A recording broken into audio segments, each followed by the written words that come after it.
सागर market में किराना दुकान चलाता था। जब सागर 19 साल का था तभी उसके पिताजी का देहांत हो गया था। घर का बड़ा लड़का होने के कारण घर की अब सारी जिम्मेदारियां सागर पर आ गई और कॉलेज छोड़कर सागर को अपने पिताजी के दुकान का काम संभालना पड़ा। सागर की छोटी बहन माधुरी की शादी में उसके पिताजी ने कर्जा लिया था, जिसे उतारने के लिए सागर ने अपना घर भी बेच दिया था और अपने माँ के साथ किराए के घर में रहने लगा। सागर का बर्ताव सभी से बहुत अच्छा था और इसीलिए लोग भी हमेशा सागर के दुकान से ही सामान लेना पसंद करते थे। एक दिन सागर के दुकान के सामने एक कैब वाला और एक लड़की में बहस हो रही थी और सभी लोग उस बहस का मजा ले रहे थे। बात क्या है ये जानने के लिए सागर भी वहाँ पहुँच जाता है। अरे मैडम, ऐसे थोड़ी ना होता है। मुझे कुछ नहीं पता, मुझे मेरे पैसे चाहिए बस। भैया, मैं सच में मेरा पर्स घर पर भूल आई हूँ। उसमें मेरा फोन भी है। अभी सच में मेरे पास पैसे नहीं है।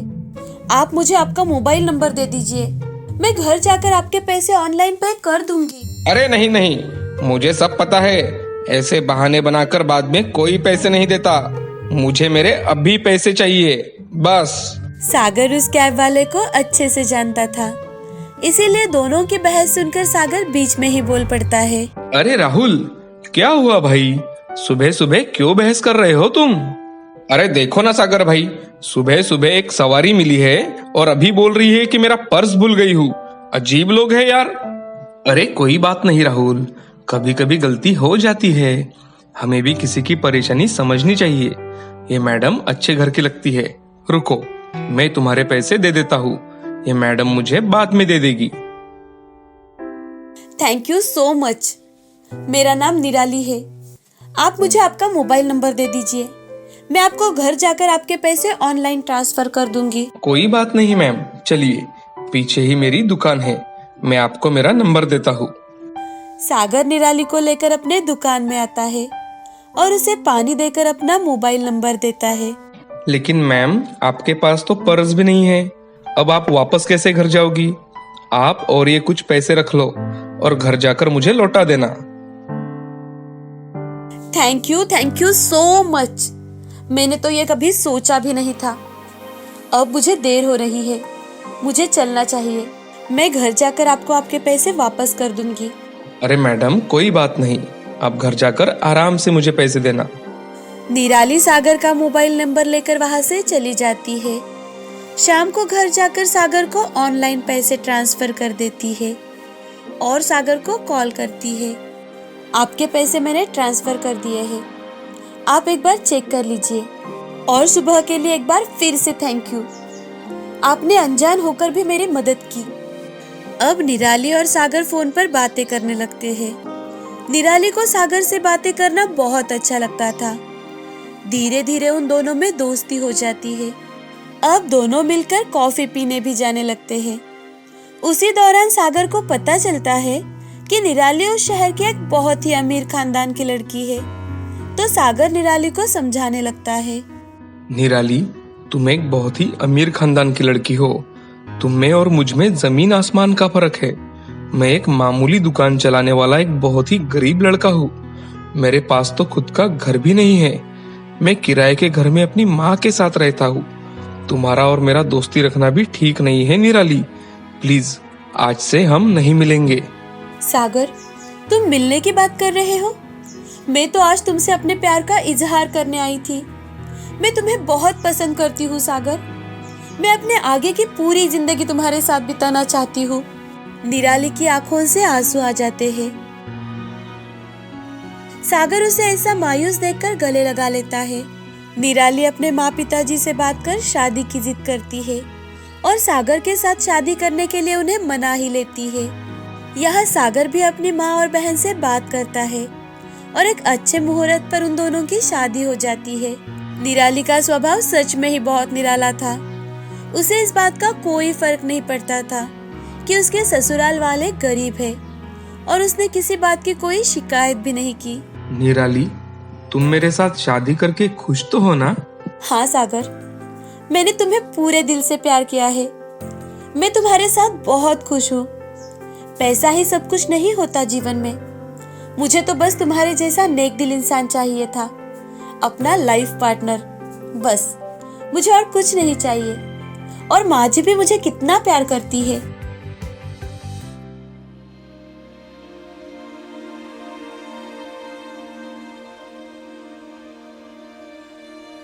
जीती रहो बहू, हमारे तो भाग ही खुल गए तुम्हारे जैसी बहू पाकर। सच में पिछले जन्म में हमने कोई पुण्य ही किए होंगे कि तुम्हारे जैसी बहू मिली है। निराली अपने घर में सबका ध्यान रखती थी और सबको खुश भी रखती थी। धीरे धीरे निराली सबकी लाडली बन चुकी थी। सागर की बहन को भी निराली बहुत सम्मान और प्यार देती। ये देख सागर की बहन माधुरी भी खुश थी। कुछ दिन बाद निराली के माँ पिताजी उससे मिलने के लिए उसके घर आते हैं और उसका छोटा सा किराए का घर देखकर अपना मुंह बना लेते हैं। तभी सागर की माँ निराली से, बेटी तुम अपने माँ पिताजी के साथ बैठकर बातें करो, मैं चाय नाश्ता लेकर आती हूँ। सागर की माँ ऐसा बोलकर वहाँ से चली जाती है। बेटी तुम इतने छोटे से घर में कैसे रह लेती हो? तुम्हारा तो कमरा भी इस घर से बड़ा था। और ये क्या, तुम्हारे घर में कोई नौकर नहीं है क्या? तुम्हें घर के सारे काम करने पड़ते हैं? अरे कैसी बातें करती हो रश्मि तुम। हमारा दामाद कोई बड़ा बिजनेसमैन नहीं है, वो एक मामूली सा दुकानदार है। और वो इतनी चीजें अफोर्ड भी कैसे कर सकता है?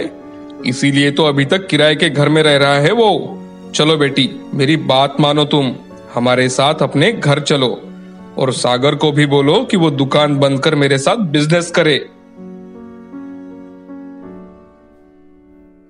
नहीं पापा, ऐसी कोई बात नहीं है। माँ जी और सागर ने मुझे बहुत ही सुख सुविधाओं में रखा है।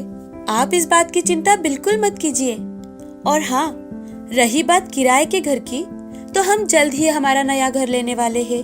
और हाँ, मैं यहाँ पर बहुत खुश हूँ। और सागर, वो तो ऐसे है कि अगर आपने उन्हें कितने भी पैसे देने चाहे तो फिर भी वो आपसे एक पैसा भी नहीं लेंगे और ना ही कभी उन पैसों पर अपना हक जमाएंगे। वो अपने बलबूते पर ही अपनी पहचान बनाएंगे। पापा, क्या आप इस बात को भूल गए कि जब आप इस शहर में आए थे तो आपके पास क्या था? आपने भी तो आपकी मेहनत से ही आज ये मुकाम हासिल किया है ना? निराली की बातें सुनकर सागर की माँ को एहसास हो जाता है कि निराली सच में ही निराली लड़की है, जिसे अपने घर की इज्जत पैसों से ज्यादा प्यारी है। और निराली के पिताजी को भी अपनी गलती का एहसास हो जाता है।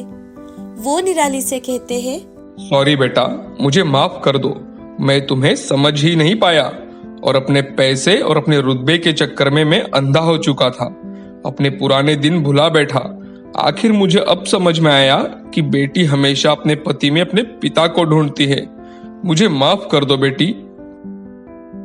नहीं पापा, आप माफी मत मांगिए। और हाँ, मैं यहाँ पर सच में बहुत खुश हूँ। पिताजी, आप देख लेना, सागर बहुत जल्द ही आपसे ज्यादा तरक्की करेंगे। हाँ हाँ, क्यों नहीं, आखिर दामाद किसका है? और सभी हंसने लगते हैं।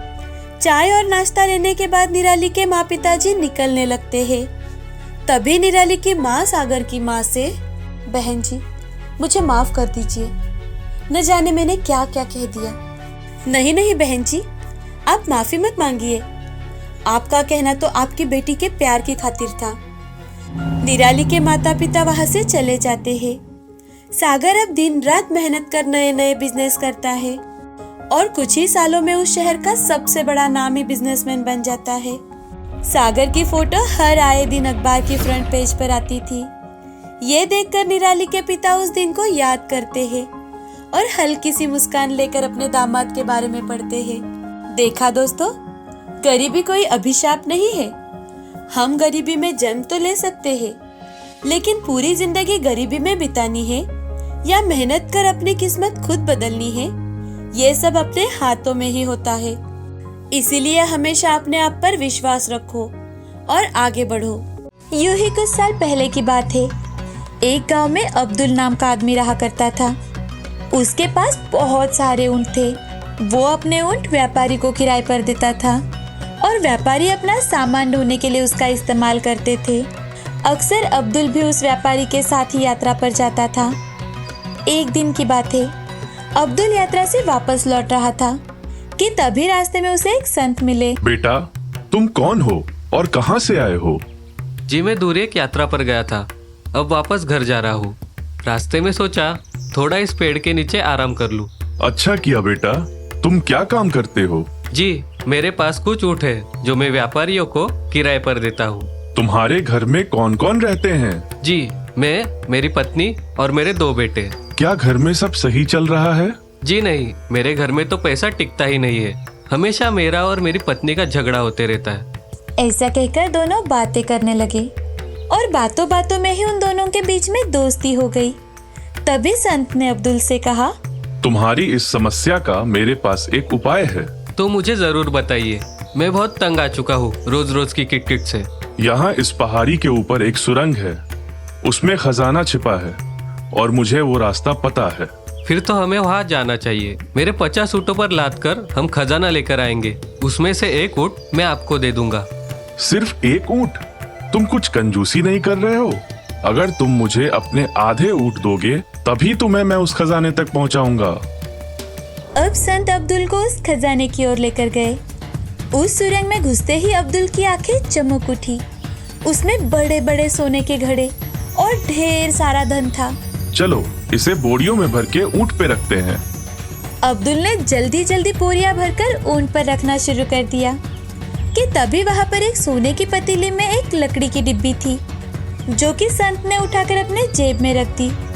ये देखकर अब्दुल मन ही मन हंसने लगा।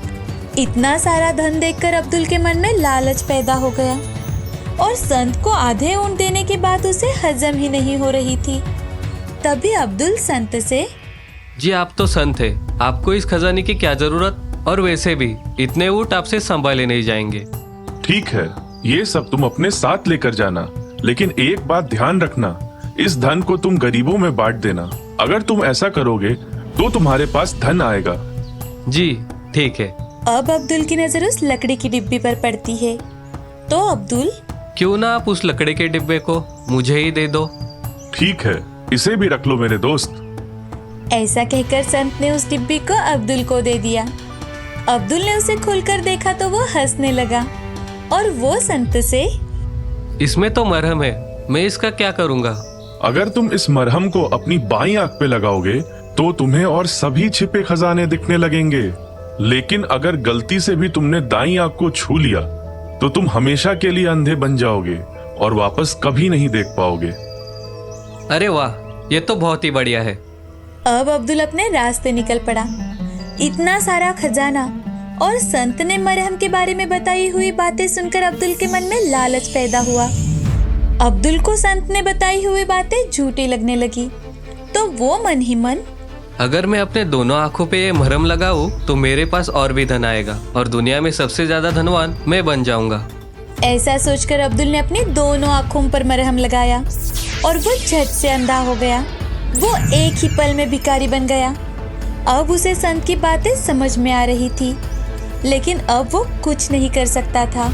इस कहानी से हमें ये सीख मिलती है कि अगर ज्यादा का लालच करो तो हमारी झोली हमेशा के लिए खाली हो जाती है।